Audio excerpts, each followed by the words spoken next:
世界のジャパンチャンネルへようこそ。皆さんは冬の風物詩といえば何を思い浮かべますか？雪や鍋など様々なものが挙げられますが、こたつでみかんも冬の風物詩の一つではないかと思います。冬に旬を迎えるみかんは、日本だと愛媛県産や和歌山県産が有名ですが、実は海外でも中国やスペイン、トルコなど多くの国で栽培されているそう。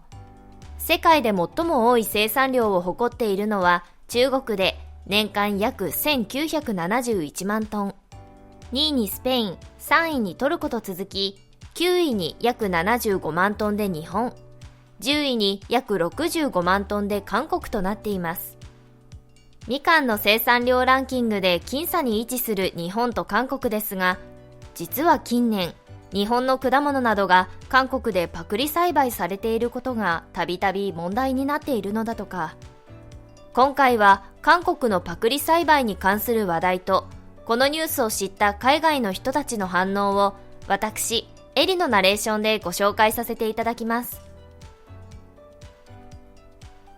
韓国のチェジュ島では柑橘類の栽培が盛んですが、ある品種のみかんが出荷できなくなり困っているそう。その原因は日本とのロイヤリティ、つまり特許権や著作権、商標などの使用料です。商標などをめぐる日韓間の問題は以前から起こっており、特に果物などの分野では大きな損失になっています。2018年2月に韓国で開催されたピョンチャンオリンピック。この大会では女子カーリングが銅メダルを獲得しましたが、選手の皆さんの笑顔や飾らない姿に魅了されるファンは多く、日本だけでなく開催地の韓国でも大変人気になりました。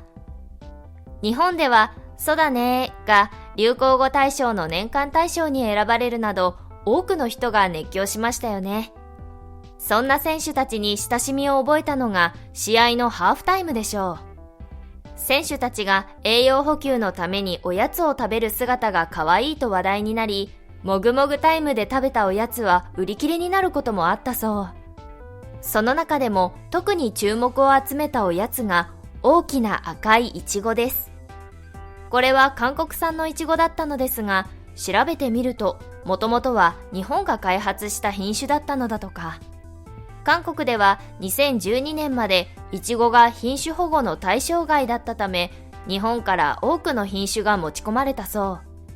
それにより日本産と日本産を掛け合わせて作った品種が韓国産として出回っているようです。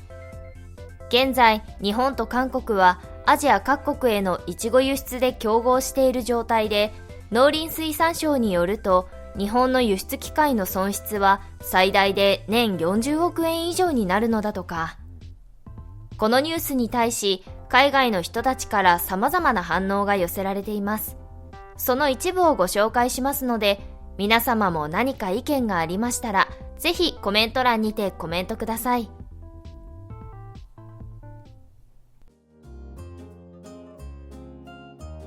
海外の反応。当然ロイヤリティを払うべきだよ。100% 日本が正しいね。日本は過去にイチゴとお米の品種を盗まれたから神経質になってるんだ。それにみかんの品種を開発するには長い時間と莫大な費用がかかるから黙って見過ごすわけないよ。日本から盗んだのはこれだけじゃない。デコポンの春ラボンも日本で開発されたのに、まるでチェジュ島で開発されたかのように PR してるよ。デコポンはオレンジ界の王様と呼ぶべき存在。本当にその通りだと思う。俺なんて柑橘類は特に好きじゃなかったのに、デコポンを食べて以来ハマっちゃってるからね。日本の果物とか野菜だと、私はさつまいもが大好き。他のさつまいもが比較の対象にさえならないぐらい最高なの。わかる。美味しい料理は世の中にたくさんあるけど、日本のさつまいもはその中でも抜きん出てるね。1年ほど前に日本旅行に行った時、初めて日本のみかんを食べて感動したよ。韓国のみかんとは違うの？日本のものを食べたらそんなこと言えなくなるよ。政府は責任を持って早く事態を収拾して、農家らが被害を受けないように。日本を批判することばかり考えてて、世界の複雑なルールについては何も知らないアマチュア政府。これまで日本は寛大な心で許してくれてたけど、ムン大統領が北朝鮮の方ばかり見てるから、そうする必要がなくなったんだろうね。国が滅びるのは一瞬だよ。だから日本とは仲良くするべきなんだ。過去にしがみついていたら、今後は安保にまで影響が出るかも。以上が海外の人たちの反応です。日本産の農作物が美味しいというコメントが多く寄せられていましたね。また、意外にも日本政府をかばうコメントも多かった印象です。このような背景があることを踏まえて、チェジュ島のみかん農家の話題を見てみましょう。2018年12月22日、韓国、北朝鮮では、チェジュ島のみかん、日本が特許問題提起で大量廃棄の危機との見出しで農家の危機を報じています。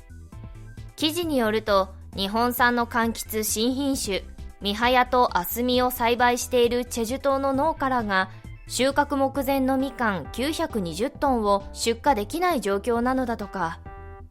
この理由は、韓国農協らが同2品種に対する日本からロイヤリティの支払い要求を受け、出荷の全面停止を決定したためです。チェジュ島農業技術院などによると、日本の国立研究開発法人は1月、柑橘類のミハヤとアスミの品種登録を出願。2039年まで同2種を保護品種に登録し、ロイヤリティを農協中央会などに要求しました。なお、チェジュ島で栽培されるみかんの 90% 以上は日本品種ですが、残念なことに他の品種はすでにロイヤリティ支払いが必要な年数を過ぎてしまっているそうです。北朝鮮の報道によると、チェジュ島の農家らは2014年に発売された同2品種の苗木を日本現地の農家から購入し、技術移転や分譲について正式に契約を締結せずに普及させたのだとか。現在、チェジュ島では208の農家が920トンものみかんを栽培しています。これは金額にすると50億ウォン、日本円にして約5億円に上るそう。韓国農協は今後国際紛争や訴訟問題になる懸念があるとの理由で、同2品種について韓国内のスーパーや市場での販売を禁止しました。チェジュ島農業技術院の関係者は以下のように説明しています。1970年代には在日韓国人が日本産みかんの苗木を韓国に持ち込むと称賛を受けました。しかし2012年に植物新品種保護国際同盟に加入し、外国で登録された新品種に対しロイヤリティを払うことになったため、新品種の導入には注意が必要です。韓国側もきちんと品種登録に対応しているようですね。ただ、韓国が2012年に植物新品種保護国際同盟に加入する以前には、日本からイチゴや柑橘類など様々な品種が無断で渡っていたと想像できます。最近では日本で人気のブドウであるシャインマスカットが韓国で栽培されているそう。これは日本が韓国での品種登録を忘れていたことが原因とされていますが、忘れていたで済まされる問題なのでしょうか。日本の農家を守るためにも、行政としてできることはしっかりしていただきたいですね。新しい品種は10年、20年と長い年月をかけて開発されます。それを勝手に持ち出されて、まるで自分が開発したように振る舞われ、さらには輸出によりその国の外貨獲得手段になっているのです。こうした事態はイチゴやみかんだけではなく、日本の美味しいさつまいもにも起こる可能性があるそう。近年、韓国がさつまいもを輸出品にしようと動き出しているのが分かりました。韓国ソウルの繁華街であるミョンドン。様々な屋台が所狭しと並ぶ中、人気を集めているのが焼き芋屋台です。他にも、さつまいものムースが乗ったデザートピザが人気を集めるなど、さつまいもが一大ブームになっています。このブームの火付け役となったさつまいもの品種は蜂蜜さつまいもです。ここ数年で一躍全国区となった品種で、今では韓国で栽培されるさつまいもの約4割を占めています。このさつまいもを栽培する農家は次のように語りました。日本では紅はるかと呼ばれているが、韓国では蜂蜜さつまいもと言っている。つまり、韓国で人気のさつまいもは日本の紅はるかなのです。紅はるかは日本で2010年に品種登録された比較的新しいさつまいもで、海外でも人気が高まっています。そんな紅はるかがなぜ韓国でも栽培されているのでしょうか。韓国のさつまいも栽培に詳しい専門家は以下のように答えています。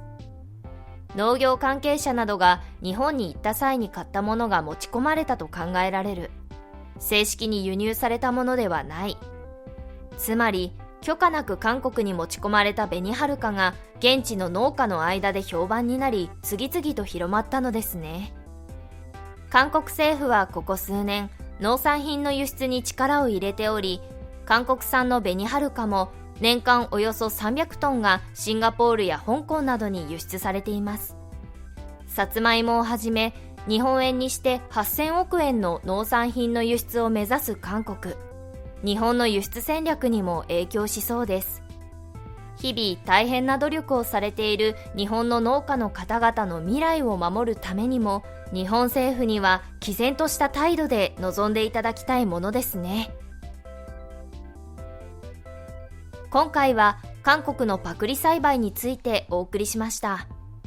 世界で愛される日本ブランドを今後も多くの方に安心して食べていただくためにも、韓国のパクリ栽培を見過ごさないような取り組みが必要でしょう。そして何より、朝早くから寝る間も惜しんで農作物を大切に育てていらっしゃる日本の農家の方々が損をしないように、しっかりとサポートする必要があるのではないかと思います。ちなみに私は果物なら桃、野菜ならさつまいもが好きなのですが、皆さんはどのような果物や野菜が好きですか？また、それらのおすすめの食べ方などがあれば、ぜひコメント欄にて教えてください。最後までご視聴いただきありがとうございました。